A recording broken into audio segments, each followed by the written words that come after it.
अस्सलामुअलैकुम। उम्मीद करता हूँ आप सब खैरियत से होंगे।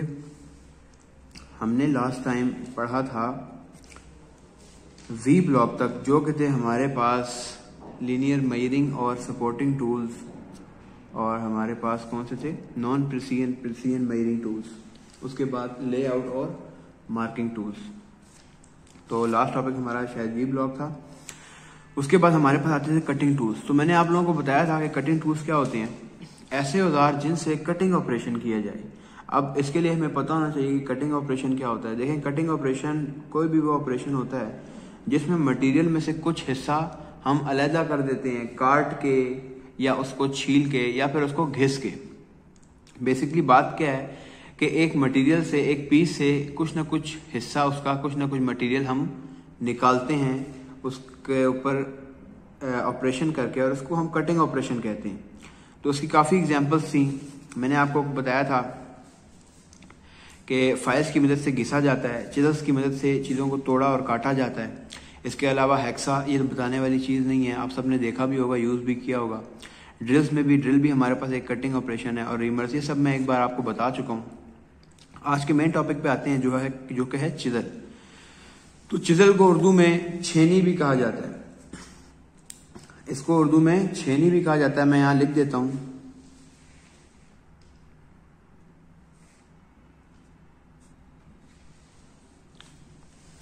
चिजल, जिसको छेनी भी कहा जाता है। अब चिजल हमारे पास एक ऐसा औजार है जिसको धातकारी में यानी मेटल वर्क में मेटल की मोटी चादरों को मतलूबा साइज और शक्ल में काटने के लिए इस्तेमाल किया जाता है। उन चादरों को, उन शीट्स को जिनको कैंची की मदद से या ब्लेड, हेक्सा ब्लेड की मदद से, आरी की मदद से नहीं काटा जा सकता, उनको काटने के लिए क्या यूज किया जाता है, चिजल। अब चिजल की वर्किंग ये किस तरह काटता है, देखें, ये अपने शार्प एज की वजह से काटता है। जहां मैं पॉइंट कर रहा हूं ये इसका शार्प एज है, और जब पीछे से हम हैमर से इसके ऊपर इम्पैक्ट लोड डालते हैं, इसके ऊपर हम ठोकर लगाते हैं हैमर की मदद से, तो ये इसका जो पॉइंट है ये उस चादर को काट देता है, और उस चादर में जिस तरह हमने उसको काटना है उस हिसाब से काट देता है। अच्छा, इसको बनाया किस तरह जाता है, इसको कार्बन टूल स्टील के एक पीस को गर्म करके हार्ड किया जाता है, और फिर इसको बनाया जाता है। अच्छा, तो अब इसका जो सिरा है इसको मजीद हार्ड किया जाता है, और हार्ड किस तरह किया जाता है, इसको मुख्तलिफ बार गर्म करके टेम्पर किया जाता है, और इसकी वजह से इसकी जो टिप है ये और मजीद हार्ड हो जाती है, क्योंकि इसी ने आगे कटिंग कर दी है। ठीक है, मुख्तलिफ साइजेस में ये मौजूद होते हैं हमारे पास। अभी हम इसकी कंस्ट्रक्शन पे आ जाते हैं। तो देखें, कंस्ट्रक्शन में देखें, सबसे पहले हमें इसकी बॉडी नजर आ रही है। ये जहां मैं अपना ये स्टिक से आपको मेंशन कर रहा हूँ, ये इसकी बेसिकली बॉडी है। इसको ब्लेड भी कहा जाता है, इसको बॉडी भी कहा जाता है, और इसको शैंक भी कहा जाता है। मैकेनिकल में काफ़ी ज़्यादा हमारे पास जो इक्विपमेंट्स हैं या जो हमारे पास टूल्स हैं, उनकी बॉडीज को शैंक कहा जाता है। अच्छा, शैंक के बाद आ जाएं, ये जो आपको एंगल नज़र आ रहा है जहां से इसको शार्प किया गया है, इस एंगल को कहा जाता है बेवल, और इसी एंगल की वजह से इसका जो ये एज है, कटिंग एज जो है, जो इसकी टिप है, बेसिकली ये टिप है, मैं यहां लिखना भूल गया हूं,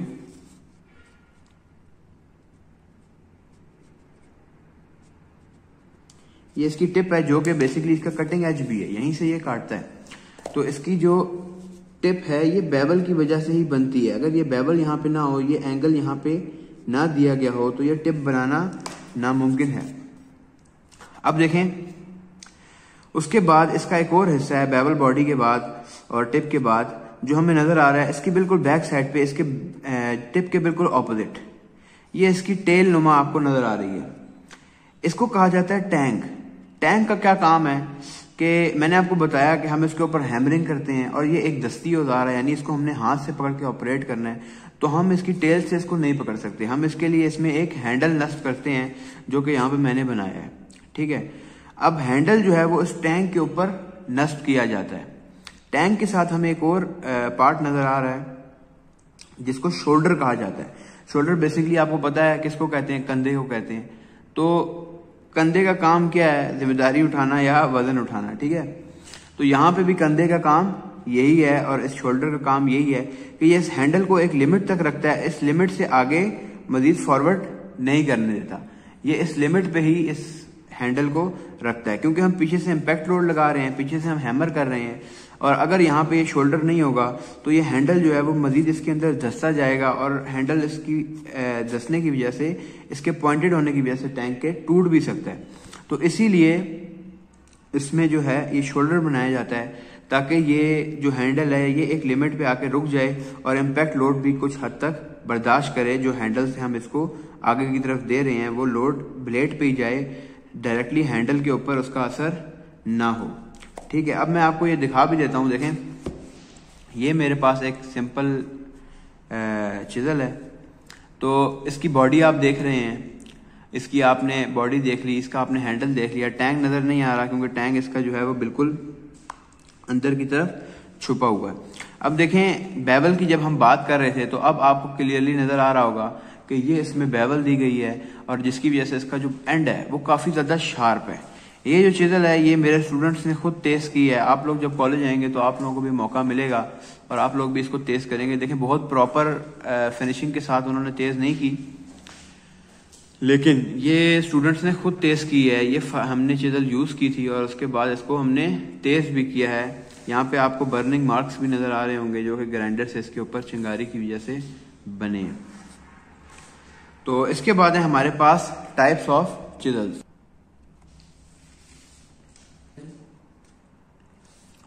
अच्छा, तो अब हम आगे कंटिन्यू करते हैं। हमने पढ़नी है टाइप्स ऑफ चिजल्स। तो चिजल्स की बेसिकली हमारे पास 3 टाइप्स हैं। नंबर 1 पे हैं कोल्ड चिजल्स, नंबर 2 पे हैं हॉट चिजल्स, और नंबर 3 पे हैं वुड वर्किंग चिजल्स। अब कोल्ड और हॉट से क्या मुराद है? देखें, ऐसी चिजल्स जो कि मेटल को गर्म हालत में काटने के या तोड़ने के काम आती हैं, उनको गर्म हालत नहीं, sorry, at room temperature, at room temperature यानी नॉर्मल हालत में, ठंडी हालत में काटने या उनको उनके ऊपर कोई भी आपने चिजल से काम करना है, तो जो ठंडी हालत में चिजल्स काम करती हैं वो कहलाती हैं कोल्ड चिजल्स। अब हॉट चिजल्स कौन सी हैं हमारे पास? हॉट चिजल्स हमारे पास ऐसी हैं कि जब हमने मेटल को गर्म करके उसके बाद उसके ऊपर चिजल से कटिंग ऑपरेशन करना है। अब देखें, मेटल को गर्म क्यों किया जाता है? हमारे पास मेटल्स मुख्तलिफ किस्म के होते हैं, कुछ हार्ड होते हैं, कुछ हमारे पास सॉफ्ट होते हैं। किसी भी चीज़ को गर्म करने का मकसद क्या है? आपको कॉन्सेप्ट पता होना चाहिए प्लास्टिसिटी का। आपको एक एग्जांपल देता हूँ कि देखें, अगर हमारे पास कोई प्लास्टिक का पाइप है, हम उसको वैसे अगर हमारे पास जो एक प्लास्टिक का पाइप है, वैसे अगर हम उसको मोड़ें, पीवीसी पाइप की बात कर रहा हूँ, तो वो नहीं मुड़ेगा हमसे और वो टूटेगा भी बहुत मुश्किल से। लेकिन अगर हम उसको गर्म कर देते हैं, हम उसको हॉट कर देते हैं, तो उसके अंदर क्या पैदा हो जाएगी? प्लास्टिसिटी। वो थोड़ा सा नरम हो जाएगा और हम उसको फिर हाथ से इजीली मोड़ सकते हैं। तो मेटल्स के केस में भी ऐसा ही होता है कि जब हम मेटल्स को काफ़ी हद तक गर्म कर देते हैं तो वो कुछ हद तक नरम हो जाते हैं। अपनी जो उनकी टफनेस होती है, जब तक वो गर्म रहते हैं वो काफ़ी हद तक कम कर देते हैं। फिर उनके ऊपर जो भी ऑपरेशन करना है, कटिंग, बेंडिंग या पंचिंग ऑपरेशन, वो करना बहुत हमारे लिए इजी हो जाता है। कम फोर्स के साथ उसके ऊपर ज़्यादा कटिंग या ज़्यादा ऑपरेशन किए जा सकते हैं कम फोर्स के साथ। तो जब हमने कटिंग करनी है तो जाहिर बात है कटिंग ऑपरेशन में हमें फोर्स काफ़ी ज़्यादा लगानी पड़ती है और मेटल कटते हुए रेजिस्टेंस भी काफ़ी पैदा करता है। तो जब हम उसको गर्म कर लेते हैं तो हमारे पास वो मेटल कुछ हद तक नरम हो जाता है और उसके ऊपर कटिंग करना ईजी होती है। तो उसके बाद तीसरे नंबर पे वुड वर्किंग चिजल्स। तो वुड वर्किंग चिजल्स नाम से जाहिर है ऐसी चिजल्स जिनके साथ लकड़ी के ऊपर काम किए जाए। अब देखें, नंबर 1 पे आ जाएं। जो फ्लैट चिजल्स हैं हमारे पास, मैं इसका स्केच नहीं बनाता, मैं आपको दिखा देता हूँ। फ्लैट चिजल्स हमारे पास ऐसी चिजल्स होती हैं जो कि आगे से बिल्कुल फ्लैट होती हैं, ठीक है, जिनकी टिप आगे से फ्लैट होती है। अब ये सारी मेटल वर्किंग चिजल दिखा रहा हूँ। पहले जो मैंने आपको स्केच में बनाई थी और जो दिखाई थी वो वुड वर्किंग चिजल है। ये आगे से बिल्कुल फ्लैट है और ये किस काम आती है? ये रिविट्स वगैरह को तोड़ने के काम आती है। अब रिविट्स क्या होती हैं आपको मैं किस तरह बताऊं? देखें, रिविट्स हमारे पास एक मैकेनिकल कंपोनेंट है जो कि 2 प्लेट्स को आपस में जोड़ने के लिए इस्तेमाल होता है। हमारे पास ये है प्लेट 1 और ये है हमारे पास प्लेट 2। हम इसके अंदर एक थ्रू आउट होल करेंगे आपने देखा होगा अक्सर लोहे की शीटें वगैरह जब जोड़ी जाती हैं तो उनके लिए एक स्पेशल हमारे पास क्या कहूँ उस चीज़ को, ये कंपोनेंट होता है जिससे जोड़ते हैं। बाज़ औक़ात नट बोल्ट से जोड़ लेते हैं, लेकिन बाज़ औक़ात हमारे पास एक इस किस्म का कंपोनेंट होता है जिसके एक तरफ हेड बना होता है, बाकी इसकी बॉडी कील की तरह होगी आपके पास, और उसके बाद इसकी हमारे पास टेल होगी। ठीक है, अब किया क्या जाता है कि इसके हेड को एक सिरे पे रखा जाता है एक प्लेट के ऊपर, और इसकी जो बॉडी है उसको थ्रू आउट होल से गुजारा जाता है। अब जो इसकी टेल थी हमारे पास, इसको यहाँ पे हैमर करके या फिर लोड दे के किसी भी तरीके से, इसके लिए मुख्तलिफ तरीके होते हैं, रिवेट गन होती है, इसकी टेल को भी हेड की शक्ल दे दी जाती है। दबा के टेल को हैमर करके हेड की शक्ल दे दी जाती है, और क्या होता है कि इस तरह ये हमारे पास दो प्लेट्स जुड़ जाती हैं। ये हमारे पास प्लेट 1 थी और ये हमारे पास प्लेट 2 है। ठीक है, तो अब देखें जो चिजल का काम है, चिजल किस तरह रिवेट्स को तोड़ती है कि ये अब मैंने चिजल इसके ऊपर रखी इस पोजीशन में, जिस पोजीशन में इसने तोड़ना है प्लेट के ऊपर, और जब मैं इसको हैमर करूंगा तो ये इसको इसके हेड को तोड़ती हुई चली जाएगी। तो फ्लैट चिजल्स का यही काम है कि अगर आपने सीधे मटेरियल के ऊपर से कुछ मटेरियल का हिस्सा उतारना है या कटिंग करनी है, इसके अलावा रिवेट्स वगैरह को तोड़ना है, तो फिर फ्लैट चिजल को यूज किया जाता है। अच्छा, इसके बाद है हमारे पास round nose chisel. Flat chisel हमारी ओके हो गई। राउंड नोज चिजल हमारे पास कैसी चिजल है? ये हमारे पास एक ऐसी चिजल है जिसकी आगे से जो टिप है, इसकी जो टिप है वो राउंड होती है। अब इसकी मैं टिप बना रहा हूं और अब मैं इस चिजल को बाकायदा बाकी बनाने लगा हूं।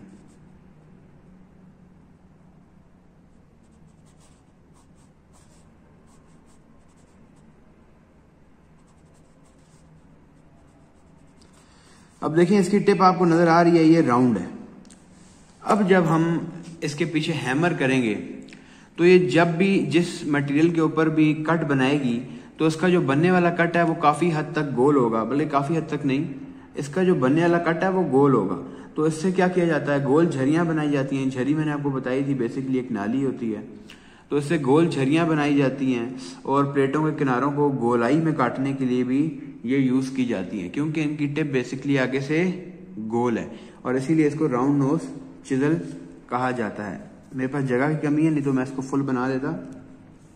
आप अपनी बुक्स खोलेंगे तो उसके ऊपर भी इसका स्केच बना हुआ है। अच्छा, उसके बाद आ जाए क्रॉस कट चिजल पे। तो क्रॉस कट चिजल हमारे पास एक ऐसी चिजल है जिसको इस तरह डिजाइन किया गया है कि ये काफी ज्यादा सफाई के साथ कटिंग करती है। फ्लैट चिजल से ज्यादा सफाई के साथ काम करती है। इससे भी हम झरियां बना सकते हैं, फ्लैट चिजल से भी हम झरियां बना सकते हैं, लेकिन ये फ्लैट चिजल के जितना ज्यादा मटेरियल नहीं उतार सकती, क्योंकि इसका डिजाइन कुछ ऐसा है, लेकिन काम ये ज्यादा उससे बेहतर तरीके से करती है। तो मैं इसकी शेप बनाने लगा हूं।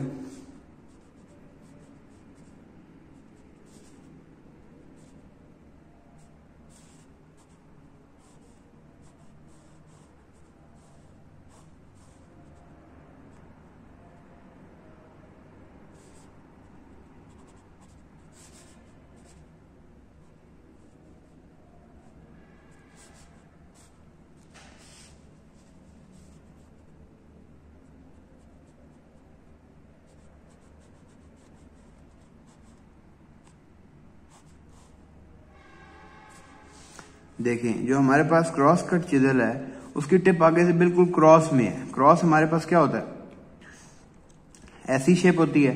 तो इसको हाफ ले लें और इसकी जो शेप है हमारे पास वो बिल्कुल क्रॉस में है, और ये फ्लैट चिजल से ज्यादा उम्दा और बेहतर तरीके से कटिंग ऑपरेशन करती है। अपना काम फ्लैट चिजल के मुकाबले ज्यादा बेहतर करती है, लेकिन जितनी मिकदार में फ्लैट चिजल हमारे पास मटेरियल उतारती है, क्रॉस कट चिजल हमारे पास उतनी मिकदार में मटेरियल नहीं उतार सकती। अगर मैं इसी को फ्लैट चिजल में कन्वर्ट करना चाहूँ तो मैं इसको किस लिहाज से ग्राइंड करूँगा, ओके मैं आपको दिखा देता हूँ। तो इसको मैं इस लिहाज से ग्राइंड कर दूंगा। अब ये मेरे पास एक ये जो अंदर बचने वाला हिस्सा है, ये जो रेड मैंने किया है इसको मैं ग्राइंड कर दूंगा, इसको मैं ख़त्म कर दूंगा।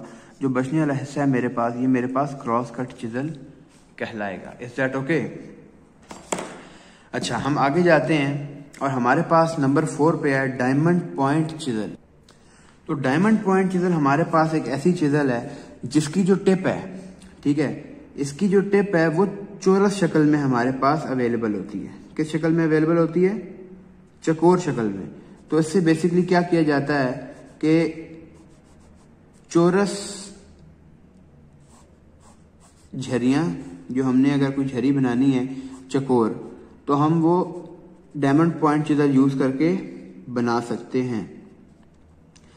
इसके अलावा अगर हमने कहीं पे चकोर सुराख निकालना है तो वो भी हम इस डायमंड पॉइंट चिजल की मदद से निकाल सकते हैं। ये जो टिप है इसकी, वो कौन सी टिप? ये जो मैंने टिप बनाई है, बैक इसकी बनाई है, ये वो जगह है जहां पे इसको हैमर से हम ठोकेंगे और हैमर से हम इसके ऊपर लोड डालेंगे। आगे ये जो इसका पॉइंट है, ये इसी पॉइंट की शेप में कटिंग करेगी जहां पे भी हमने इससे कटिंग करनी है। Is that okay? अच्छा, उसके बाद आ जाए जी, ये हमारे पास कोल्ड चिजल्स कंप्लीट हो गई।